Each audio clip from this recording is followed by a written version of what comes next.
Coucou tout le monde, j'espère que vous allez bien. On se retrouve aujourd'hui pour une nouvelle vidéo où je vais vous parler de quelque chose d'assez personnel. J'ai longtemps hésité à faire cette vidéo, mais je pense que c'est le bon moment. Vu tout ce qui se passe en ce moment, j'ai l'impression que beaucoup de personnes traversent un petit peu ce que j'ai pu traverser il y a quelques mois. Et c'est tout simplement vous expliquer la raison de mon départ précipité de l'Australie et de l'Asie. Pourquoi j'ai dû rentrer en France précipitamment. Il n'y a pas beaucoup de personnes autour de moi qui sont au courant, ni même certains de mes amis. Certains le savent, d'autres le savent pas encore. J'ai pas vraiment raconté à tout le monde ce qui s'était passé, j'ai pas eu l'envie, mais je pense aujourd'hui que c'est important parce que ça peut permettre de créer une sorte d'alerte pour certaines personnes qui se sentent pas très bien en ce moment avec les histoires de confinement, etc. Donc peut-être que tout simplement certaines personnes vont se reconnaître dans ce que je vais raconter et ou ont déjà traversé en fait l'épreuve que moi j'ai traversée il y a quelques mois. Donc j'espère que vous êtes prêts, c'est parti. Alors tout a commencé au mois de novembre. Au mois de novembre, j'avais prévu de partir en Asie, notamment au Vietnam avec Ludo et ses parents qui étaient censés nous rejoindre là-bas.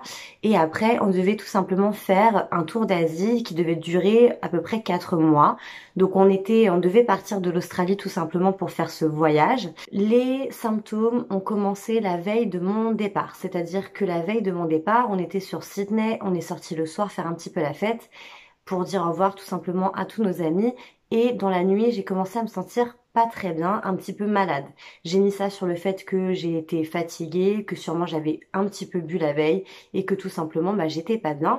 Donc on part le matin, rendez-vous du coup à l'aéroport pour pouvoir prendre notre avion pour le Vietnam.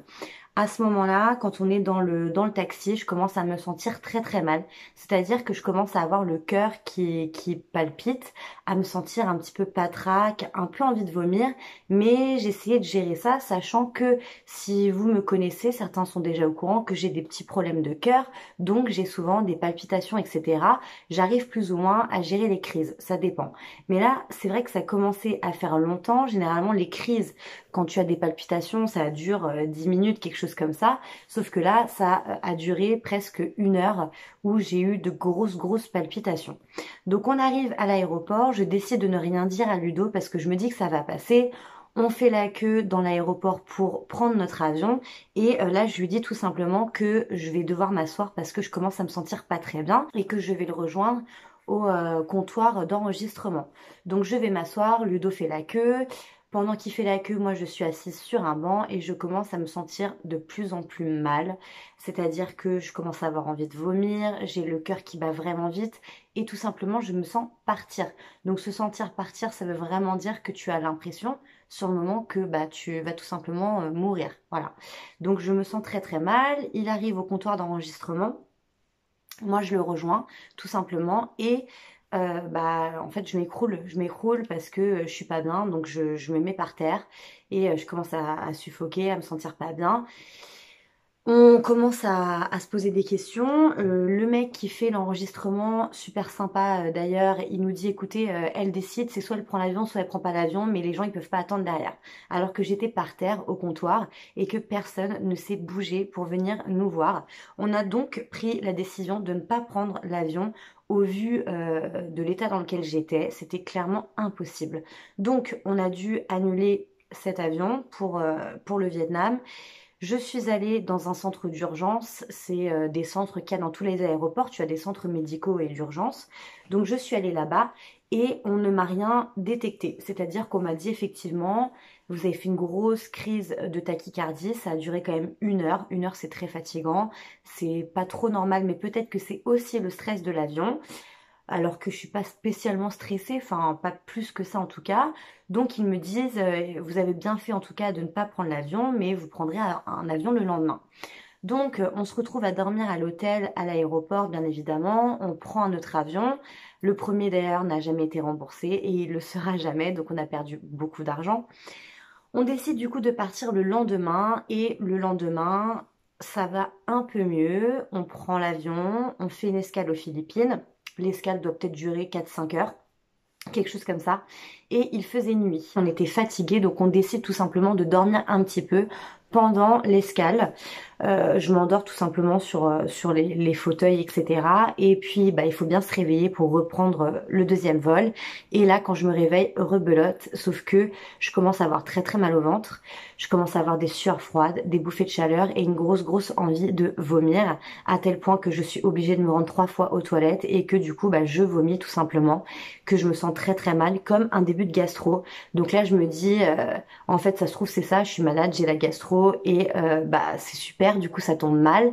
En plus dans ce petit mouvement de panique, je perds les visas, donc on perd les visas pour le Vietnam, on est obligé de les réimprimer avant l'embarquement. Et on finit tout simplement par embarquer et j'embarque dans un état bah, catastrophique tout simplement. Mais je me dis allez, prends sur toi, il reste pas longtemps, il doit rester je sais plus, peut-être 6-7 heures, 6 heures de vol jusqu'à Hanoï et puis on verra bien arriver au Vietnam. Donc on prend l'avion, dans l'avion ça commence à aller un petit peu mieux, je m'endors, Ludo s'endort et tout d'un coup je me fais réveiller par l'hôtesse de l'air pour pouvoir manger. Et à ce moment-là, Ludo, lui, ne se réveille pas et décide de ne pas manger. Donc en fait, dès l'instant où elle m'a réveillée, j'ai recommencé à me sentir très très mal. Donc j'ai commencé à refaire des crises de palpitations, commencé à de nouveau ressentir des nausées et des vomissements, sauf que là en fait j'ai fait une crise de spasmophilie tout simplement. Donc j'avais vraiment le corps entier qui tremblait, mais tremblait comme une feuille vraiment, et je n'arrivais pas à respirer. Je décide de ne pas réveiller Ludo parce que j'avais pas envie de le paniquer, je me suis dit que j'allais attendre un petit peu. Je me dirige à l'arrière de l'avion, j'essaie d'aller aux toilettes, ça va pas mieux, j'essaie de me passer de l'eau sur le visage, ça va pas mieux. Et là, je décide tout simplement d'alerter une hôtesse de l'air et de lui dire que je me sens très très mal et que j'ai besoin d'aide.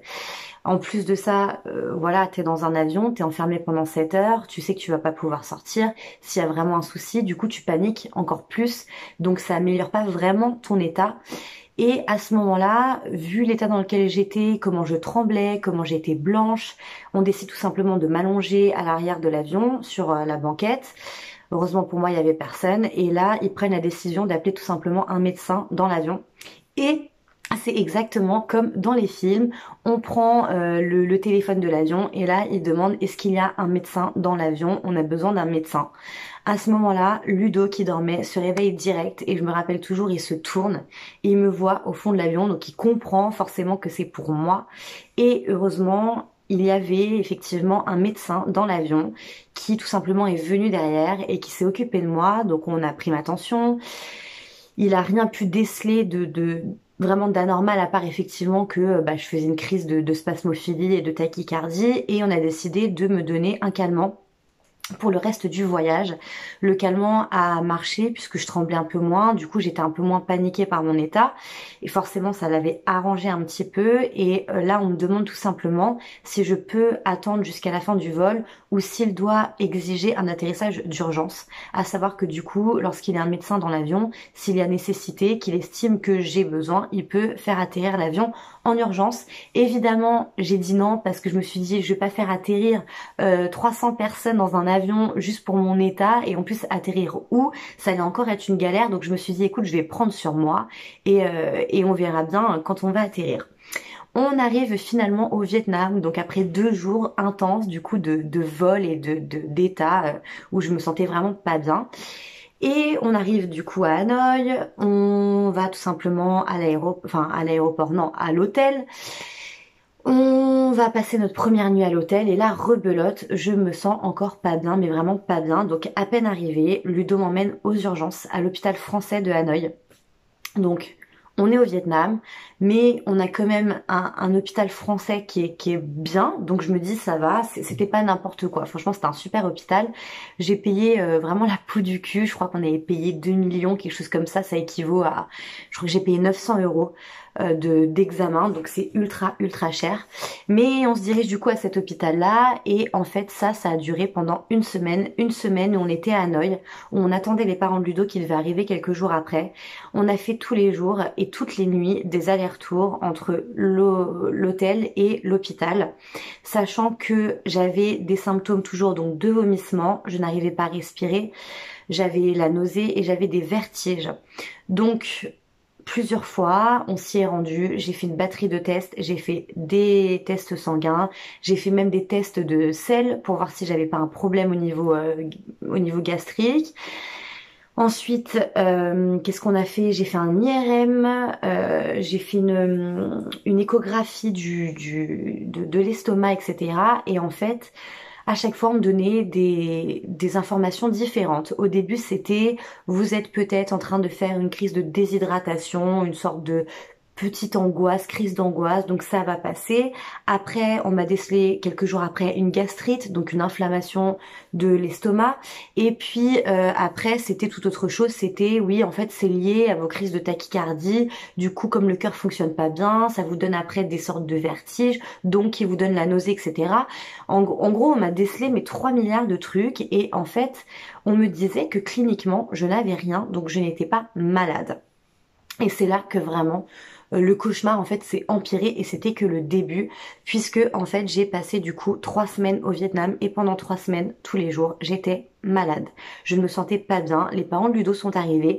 On a dû faire un voyage donc c'était un voyage organisé donc c'était encore pire parce que je n'étais pas libre de mes mouvements, qu'on allait de ville en ville et des fois pas forcément dans des grosses villes donc il n'y avait pas d'hôpital et en fait tous les jours j'avais donc des nausées, des vomissements, des vertiges et ça a été le pire. Donc les vertiges, c'est-à-dire que tout tournait autour de moi. J'étais assise, j'étais debout, allongée, tout tournait, mais vraiment, t'avais l'impression d'être sur un plateau roulant. Enfin, vraiment, je pouvais pas. Et du coup, j'avais des crises de tachycardie en fait j'arrivais pas à respirer quoi. Donc ça s'est pas arrangé avec le temps. À chaque fois, Ludo faisait des allers-retours tout simplement à l'hôpital quand on était dans des grosses villes parce qu'à chaque fois, j'avais l'impression que j'allais mourir. Et en fait, ce qui a été très très difficile, c'est que j'étais considérée comme étant non malade alors que j'étais malade. Et en fait, on me disait, mais madame, vous n'avez rien cliniquement, donc en fait, vous n'êtes pas malade. Alors que j'étais mal tous les jours. Et en fait, dans ta tête, tu commences à te sentir pas bien parce que tu te dis, mais en fait, je suis seule avec ce que j'ai, personne ne comprend ce que je suis en train de traverser, je suis malade, je me sens malade et en fait, tout le monde pense que peut-être que je fabule ou que j'en rajoute et c'est pas forcément de leur faute, mais on te dit qu'en fait, tu n'as rien. J'ai les cheveux partout. Et du coup, ça a duré comme ça pendant 3 semaines et en fait, comment dire, on m'a à la fin tout simplement du séjour au Vietnam, on a pensé que j'étais en train de faire en fait tout simplement, je sais plus comment ça s'appelle ça, une crise, tu sais, avec un problème d'oreille interne, que c'était un problème d'oreille interne et donc c'était lié du coup au vertige, etc., que j'avais pris l'avion ou que peut-être j'avais eu un déséquilibre tout d'un coup et que c'était ça. Donc on m'a prescrit des médicaments, on m'a mis sous Tanganil pendant 1 semaine et demie et en fait au début les 2 premiers jours, les 3 premiers jours ça allait mieux, je me sentais un peu mieux, même si des fois j'avais des crises et après en fait c'est reparti de plus belle où je me sentais pas bien jusqu'à un moment en fait où bah, tout simplement on est rentré dans une grande ville au Vietnam. C'était la fin de notre séjour et là j'ai fait une énième crise où ça a duré mais toute la journée, ça a duré 24 heures où 24 heures bah je suis comme ça, je peux pas bouger parce que je suis pas bien. J'attendais tout le monde dans le car, j'attendais les gens sur les sites sur lesquels on visitait, je pouvais même pas visiter. J'avais du mal à manger, des fois je mangeais beaucoup et puis des fois j'étais pas bien. Et là je me suis dit mais en fait c'est pas possible, je suis mal et en plus après on devait voyager pendant 3-4 mois en Asie et pas rentrer en France. Et là, du coup, ça a été l'énième crise où je me suis sentie pas bien, où j'en pouvais plus. Et on a dû appeler tout simplement le médecin pour demander ce qu'il fallait que je fasse et si je pouvais rentrer en urgence. Donc on a pris la décision du coup de rentrer en urgence en France. Donc j'ai appelé le médecin et même pas 1 heure après avec Ludo, on avait pris nos billets pour rentrer en France. Donc c'était début décembre. On est rentré le 1er ou le 2 décembre, je crois. Alors qu'on devait encore rester en Asie et pourquoi pas peut-être revenir en Australie. Enfin, on savait pas trop ce qu'on voulait faire. Donc je suis rentrée plus tôt. Et bah dans l'avion ça a été encore compliqué un petit peu, ça allait quand même mieux, mais j'étais pas bien, j'avais mal aux oreilles, j'avais mal partout. Les premiers jours, les 2 premiers jours, j'étais pas bien, puis je suis allée voir mon médecin. J'ai fait un IRM au cerveau, j'ai refait un scanner au niveau des poumons, etc. et rien, donc toujours rien. Et en fait, on a enfin décelé le problème que j'avais. Ce problème, c'est des attaques de panique ou des crises d'angoisse sévères. Et on m'a tout simplement dit, bah écoutez, effectivement, vous n'êtes pas malade cliniquement, mais dans votre tête, il y a un petit souci, c'est que vous avez dû avoir un choc émotionnel où il y a quelque chose qui va pas et qui fait que vous êtes sujette à des attaques de panique. C'est violent, ça dure longtemps, ça te rend vraiment malade, ton corps est malade en fait. Et sauf que cliniquement, il n'y a rien. Et c'est vraiment bah, c'est violent et handicapant parce que bah moi pendant des mois, enfin pendant un mois et demi, on a dit que j'étais pas malade, donc j'étais toute seule. J'avais l'impression d'être folle dans ma tête, que personne comprenait ce que je ressentais et que j'étais toute seule à me battre avec ce truc. Et en fait, ça fait une perte énorme de confiance en soi parce que le moindre truc que tu veux faire, ça te fait flipper parce que tu dis est-ce que je vais être capable bah là d'aller au restaurant, est-ce que je vais être capable là de sortir ici. Tu commences à créer encore plus d'angoisse, donc tu as l'angoisse d'être angoissée. Et moi mon truc à moi c'était à chaque endroit où j'étais il fallait qu'il y ait un hôpital, c'est-à-dire que si je savais qu'il n'y avait pas d'hôpital ou de médecin dans l'endroit où j'étais, je commençais à être ultra angoissée. Et en fait tout ça ça crée une sorte de cercle vicieux où j'ai développé angoisse sur angoisse, où en fait bah, je me suis retrouvée avec une perte de confiance en moi énorme parce que je me suis sentie incapable de faire quoi que ce soit, au risque à chaque fois en fait d'être malade ou d'être pas bien, et en plus de ça une perte de un peu de confiance envers les autres parce que les autres ne me croyaient pas en fait. Du coup je me suis dit mais les gens ne sont pas là pour moi, les gens ne peuvent pas m'aider donc je peux pas en parler. Donc j'en parlais pas. Donc j'en ai parlé à mon médecin, sachant qu'en plus de ça, avant d'aller chez le médecin, j'ai pris du coup des somnifères pour pouvoir dormir la nuit parce que c'était le seul truc qui me faisait dormir. Donc après, en plus de ça, je pouvais pas dormir sans somnifères et du coup mon médecin m'a tout simplement prescrit des calmants si je me sens pas bien ou si je fais des crises. Et je suis notamment en décembre allée voir un hypnothérapeute et ça m'a fait énormément de bien parce que en fait, au lieu de chercher d'où vient la crise, tu te rends compte que ça sert à rien. Ce qu'il faut trouver, c'est comment gérer ces crises d'angoisse et bah, trouver plein de petites, comment dire, de petites choses qui font que tu vas éviter les crises d'angoisse ou en tout cas faire en sorte qu'elles soient moins longues et moins sévères. Voilà. Donc du coup, le mois de décembre, ça a été compliqué. J'ai pas vu grand monde, je me suis beaucoup renfermée sur moi-même. J'ai pas voulu en parler. J'en ai parlé à mes parents, bien évidemment, à mes proches, aux parents de Ludo, à Ludo, etc. Tout le monde était au courant. Sauf que ça a entraîné une sorte de dépression chez moi. C'est-à-dire que bah j'étais pas bien. Je me sentais malheureuse, je me sentais pas bien dans ma peau, pas bien dans mon corps, pas bien dans ma tête, et que tout simplement bah, j'étais seule face à ce que je traversais. Donc les séances d'hypnothérapie m'ont fait beaucoup de bien. J'ai commencé du coup à faire de l'hypnose pour dormir, ce qui m'a fait beaucoup de bien aussi en fait, des hypnoses exprès pour les crises d'angoisse, etc. Donc ça te donne des moyens pour t'en sortir, des exercices de respiration. Et après, ce que j'ai fait aussi, c'est que bah, tout simplement j'ai des calmants. C'est ce que j'ai pris en fait à chaque fois que je ressentais que j'étais angoissée, que j'avais des crises. Ce qui a fait quand même que ça m'a beaucoup apaisée. Alors attention, c'est pas rien, faut pas prendre ça comme ça, bien évidemment. Je ne suis pas accro, je ne suis pas devenue accro à ça, mais ça m'a beaucoup aidée. Voilà. Quand j'étais vraiment angoissée, j'en prenais, ça me faisait un peu penser plus à rien, ça me dégageait ici et ça allait mieux. Donc vraiment, quand j'allais pas bien, je prenais ce petit cachet-là. Et je me suis dit, il faut pas que je reste sur un mauvais ressenti. J'ai été dégoûtée d'être rentrée, Ludo était dégoûté aussi. Surtout que moi j'avais la culpabilité en fait d'avoir fait rentrer Ludo plutôt à cause de moi, parce que pour moi c'était à cause de moi. Donc on s'est dit bah on va repartir en fait au Cambodge. On va au moins faire ce pays-là qu'on avait prévu de faire. On va partir en janvier et moi ça c'était aussi pour me prouver que j'étais capable de revoyager parce que tout d'un coup le voyage, alors que j'ai toujours aimé ça toute ma vie, est devenu une énorme source de stress pour moi. Donc je me suis dit, on va reprendre un billet, on va repartir et je vais essayer de lutter comme ça aussi. Donc je me suis beaucoup préparée avant de partir. J'ai beaucoup parlé, j'ai pesé le pour et le contre, j'ai fait des séances, etc. J'ai beaucoup prié aussi parce que voilà, je suis croyante et que j'ai beaucoup prié pour que pour que je puisse m'en sortir et pour comprendre aussi pourquoi ça m'arrivait, c'est qu'il y avait une raison pour que ça m'arrive. Et donc on est reparti au Cambodge en janvier et tout s'est bien passé. J'ai eu des épisodes de crise pendant 2-3 jours, un peu échelonnés sur un mois de voyage.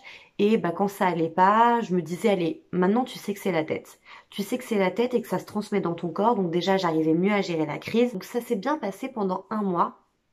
Et enfin, je me suis dit, bah voilà, le problème n'est pas forcément réglé parce que du coup, aujourd'hui, j'ai des séquelles.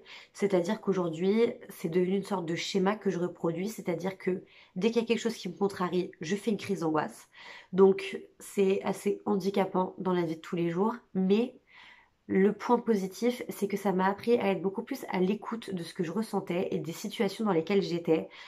Ça m'a servi notamment là par exemple pour le travail récemment où j'ai quitté mon boulot, où en fait j'allais travailler, j'étais pas bien tous les jours, j'étais malade, j'avais envie de vomir, bref ça recommençait et je me suis dit bah aujourd'hui c'est un signe évocateur du fait que je ne suis pas bien où je suis, donc j'ai tout simplement quitté mon boulot et je suis partie. Donc ça c'est vraiment le point positif, c'est qu'aujourd'hui bah, c'est une sorte de moyen de communication qui me permet de comprendre comment je fonctionne et dans quelle situation je suis à l'aise ou pas à l'aise, avec quelle personne je suis à l'aise ou pas à l'aise, tout simplement. Pourquoi je vous raconte ça? Parce que aujourd'hui, il y a beaucoup de personnes avec le confinement qui ne se sentent pas bien, qui commencent à faire des angoisses. Il y a beaucoup de choses qui remontent chez nous, hein. On a beau dire, il y en a plein qui disent oui, mais moi ça change rien, je me sens pas angoissée. Je pense que cette situation fait que ça fait ressortir des vieux démons chez nous quand même, ça refait sortir des angoisses, des questionnements sur la vie, sur plein de choses, des choses qu'on a vécues. On fait forcément une introspection. Et il y en a pour qui les crises d'angoisse, c'est jamais arrivé, c'est pas évident, et qui tout d'un coup commencent à sortir des symptômes qu'ils ressentaient pas avant, qui pensent qu'ils sont malades ou qui savent pas trop, et c'est tout simplement des crises d'angoisse. Et ça peut arriver à tout le monde. Donc si ça vous arrive, vraiment, faut pas hésiter à en parler, pas hésiter à faire des exercices de respiration, d'aller faire de l'hypnothérapie, de se renseigner, de lire. Voilà, d'en parler et d'en parler à un médecin si vraiment ça ne va pas parce que, encore une fois, quand on laisse venir ces crises-là dans sa vie et que ça dure et que ça dure et que ça dure, on développe d'autres angoisses derrière et on peut développer un certain mal-être. Voilà. Et c'est comme si on se sentait dépossédé tout d'un coup de son corps et de soi parce que tu es dépossédé tout simplement parce que tu sais pas ce qui t'arrive et tu peux pas le contrôler. Voilà. Donc à partir du moment que tu peux pas contrôler quelque chose, ça devient compliqué dans la tête. Et voilà, donc c'était pour ça que je voulais vous en parler, aussi pour expliquer ce qui m'était arrivé et enfin répondre à certaines questions où on me demande pourquoi tout simplement je suis rentrée et pourquoi ceci et pourquoi cela. Maintenant vous savez. Et bah aujourd'hui ça va mieux aussi, mais c'est important d'en parler et j'espère que vous en parlez comme ça en vidéo.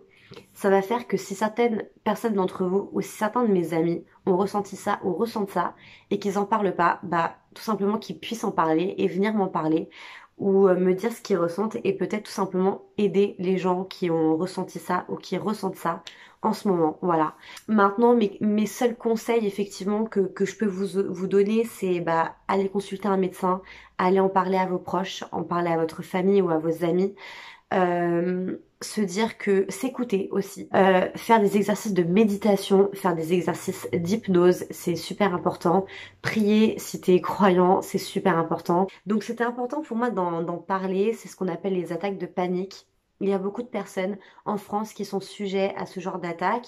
Les femmes sont principalement touchées comparées aux hommes et il faut savoir que c'est vraiment une maladie que certes c'est dans la tête mais ça se retransmet à travers le corps, hein, le corps fonctionne bien et on arrive tous à bout de ça. J'ai envie de dire que du moment que tu fais des crises d'angoisse et des attaques de panique, parce que c'est pas des crises d'angoisse, c'est vraiment des attaques de panique là, c'est élevé, tu sais que tu seras sujet à en faire plus ou moins toute ta vie selon certaines circonstances.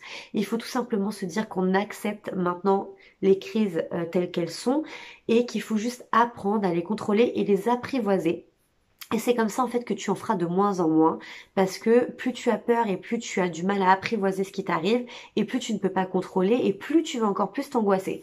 Donc il faut vraiment les apprivoiser et se dire que que ça peut aussi être un bon signe tout simplement pour savoir si tu es bien ou pas dans ta vie et si tu es dans une situation qui te correspond ou pas. Voilà. Ah, désolée si cette vidéo a été assez longue, mais c'était super important pour moi d'en parler. Je vais beaucoup mieux et ça fait partie de ma thérapie de dire enfin ce qui m'est arrivé. Mais maintenant je positive et je me dis que le plus dur est derrière moi et Dieu merci. Voilà, j'espère que cette vidéo vous aura plu. Désolée si elle a été un petit peu longue, mais je suis obligée de raconter vraiment en détail ce qui s'est passé et ce que c'est, voilà. Et n'hésitez pas du coup à me dire si vous avez aimé cette vidéo en commentaire, à liker et tout simplement à partager votre expérience si ça vous est déjà arrivé ou si ça vous arrive aujourd'hui.